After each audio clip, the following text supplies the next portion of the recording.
निजाम के दौरे हुकूमत के आशुरखाने की जमीन पर पहले कब्जा और फिर उस जमीन को फरोख्त करने का मामला सामने आया है। ये पूरा मामला रंगारेड्डी जिला के अंजापुर विलेज का बताया जा रहा है। आशुरखाने के मौजूदा मुतवल्ली सैयद मुनव्वर हुसैन वल्द मरहूम सैयद अफजल हुसैन का कहना है कि इस जमीन पर मोहम्मद शरफुद्दीन नामी एक शख्स ने नाजायज कब्जा किया और गलत दस्तावेजात बनाकर जमीन को फरोख्त कर दिया, जबकि ये आशुरखाना निज़ाम हुकूमत में उनके दादा सैयद मोहम्मद हुसैन इलियास मोहम्मद के नाम पर दर्ज था। बाद में मोहम्मद शरफुद्दीन ने जाली दस्तावेजात बनाकर ये सारा कारनामा अंजाम दिया है। मैं सैयद मुनव्वर हुसैन वल्द मरहूम सैयद अफजल हुसैन मुतवल्ली आशुरखाना इंजापुर विलेज अब्दुल्लापुर मेट मंडल रंगारेड्डी डिस्ट्रिक्ट। इंजापुर विलेज में आशुरखाना मेरे दादा सैयद मोहम्मद हुसैन अलियास मोहम्मद साहब के नाम पर हुकूमत निज़ाम ने मुंतखब के ज़रिए अता की थी, जिसका सर्वे नंबर साबिक़ा 180, 181 और मौजूदा 213, 214 1 एकड़ 10 गुंठे ज़मीन मौजूदा आशुरखाने के तहत इंजापुर विलेज में है, जिसको साल साल मुहर्रम मनाया जाता है। और उस ज़मीन को 1990 में एक मोहम्मद शरफुद्दीन नामी आदमी नाजायज़ कब्ज़ा करके झूठे मेरे दादा का नाम इस्तेमाल करके उनका बेटा हो बोल के ORC लिया था और पट्टा पासबुक वगैरह लिया था, जिसको ये 2002 में मेरे वालिद मरहूम सैयद अफजल हुसैन ने उसको चैलेंज किया था। और 5 तारीख 3 महीना 2005 में ऑनरेबल जॉइंट कलेक्टर के कोर्ट में वो फैसला हमारे हक़ में आया, उसका ORC सेटिस्फाइड हो गया। उसके बाद वो बिना इंक्वायरी के कंडक्ट के लिए कलेक्टर साहब RDO के पास भेजे। फिर वो हारा हुआ शख्स मोहम्मद शरफुद्दीन RDO के पास अपील को गया, मेरे को दोबारा ORC दो बोल के। तो पूरी इंक्वायरी करके देख के दिखा के वसूल सेतवार वसूल बाकी मुंतखब वक्फ का गज़ट सब देख के RDO भी उसको ये ज़मीन तुम्हारे वालिद की नहीं होती, तुम्हारे वालिद का नाम मोहम्मद यासीन है, मोहम्मद साहब नहीं है, ये गलत है और तुम्हारे एप्लीकेशन को रिजेक्ट करते बोल के उसका एप्लीकेशन रिजेक्ट कर दिया गया। उसके बाद वो ORC मशरुतुल खिदमत आशुरखाना मुतवल्ली भाई सैयद अफजल हुसैन के नाम से ORC भी ली गई, ORC दी गई। ORC लेने के बाद फिर म्यूटेशन का आर्डर भी लिए MRO से और रिकॉर्ड में 2010-2011 में म्यूटेशन भी हो गया। मशरुतुल खिदमत आशुरखाना मैनेज भाई मुतवल्ली सैयद अफजल हुसैन, सारी चीज़ देखते हुए वक़्त के लिहाज से मुंतखब के लिहाज से ये चीज़ की गई है। लेकिन 2005 में मोहम्मद शरफुद्दीन हारने के बाद 2006 में वो ज़मीन को फ़रोख्त कर दिया था।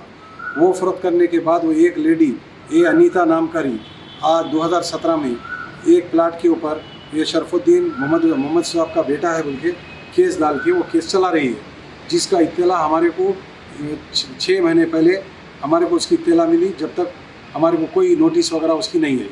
वो केस मेरे वालिद सैयद अफजल हुसैन के नाम पे था, जिनका इंतकाल 2019 में हो चुका है।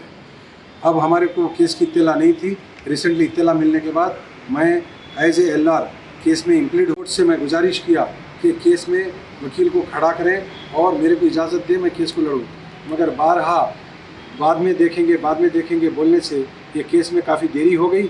इसीलिए आज मैं तहरीरी तौर पर आर्डर कापी एप्लीकेशन के साथ आर्डर कापी जॉइंट कलेक्टर की F17272 2005 आर्डर और आर्डर कापी RDO की J5611 2008 की और ORC 2010 की 2026 ORC नंबर 2010 की और म्यूटेशन आर्डर और मुंतखब का काफ़ी सारे लगा के मैं ये एप्लीकेशन के साथ वक्फ बोर्ड में हमारे शेख लियाकत साहब से मुलाकात करके दिया हूँ और लियाकत साहब तयखुन दिए हैं कि जल्द से जल्द मैं इस मसले के अंदर वकील को खड़ा करूँगा और आपका साथ दूँगा। इसीलिए ये केस इस महीने की 22 तारीख को रखी गई है और कलेक्टर एक जानिब का फ़ैसला करते हुए इसमें अपना रवैया अख्तियार किए हुए हैं। मैं वक्फ बोर्ड से गुजारिश करता हूँ कि जल्द से जल्द वकील को खड़ा करके और वकील का ताउन मेरे साथ करके ये केस को दिफा करें और हमारे वक्फ बोर्ड की प्रॉपर्टी को बचाएं। मैं उम्मीद करता हूँ चेयरमैन साहब से और मुताल्लिक़ मौजूदा सेक्रेटरी CO साहब से कि जल्द से जल्द इस मसले में वकील को खड़ा करके अपनी प्रॉपर्टी को बचाने का इंतज़ाम करें। और मैं भी उनके साथ हूँ। मैं भी वकील को लगाया हूँ, लेकिन वक्फ बोर्ड से वकील रहने की अहमियत और बात मजबूत होती है। लिहाजा मैं और एक बार हमारे चेयरमैन साहब अज़मतुल्लाह हुसैनी साहब से और मौजूदा लियाकत साहब सीओ से गुजारिश करता हूँ कि इस मसले को संजीदगी से लेते हुए ये महीने की 22 तारीख से पहले केस तैयार करके 22 तारीख को हमारा केस डाल दें और आगे उसके बाद केस की देखभाल करें, उसकी पैरवी करें। क्या आप भी इस समर सीजन में घर बैठे बोर हो रहे हैं? आइए और देखिए हैदराबाद में मस्ती और मजा सब कुछ एक ही जगह। London City Exhibition, People's Plaza, Necklace Road पर मजेदार राइड्स, शानदार शॉपिंग और लजीज खाने का मजा लीजिए। शानदार लंदन ब्रिज का मॉडल जो सिर्फ इस मेले के लिए बनाया गया है। पिक्चर परफेक्ट मोमेंट्स का मौका सिर्फ यहाँ। पाकिस्तानी और लखनवी के रंग बिरंगे कपड़ों के स्टॉल्स पर शॉपिंग का मजा लीजिए। फैशन का नया ट्रेंड ढूंढने का best chance. Thrill amusement ride से लेकर बच्चों के लिए फन गेम, सब कुछ यहाँ है। तो फिर देर किस बात की, तशरीफ लाएं अपने फ्रेंड्स और फैमिली के साथ और जिंदगी के लम्हों को यादगार बनाएं। London City Exhibition, People's Plaza, Necklace Road, Hyderabad.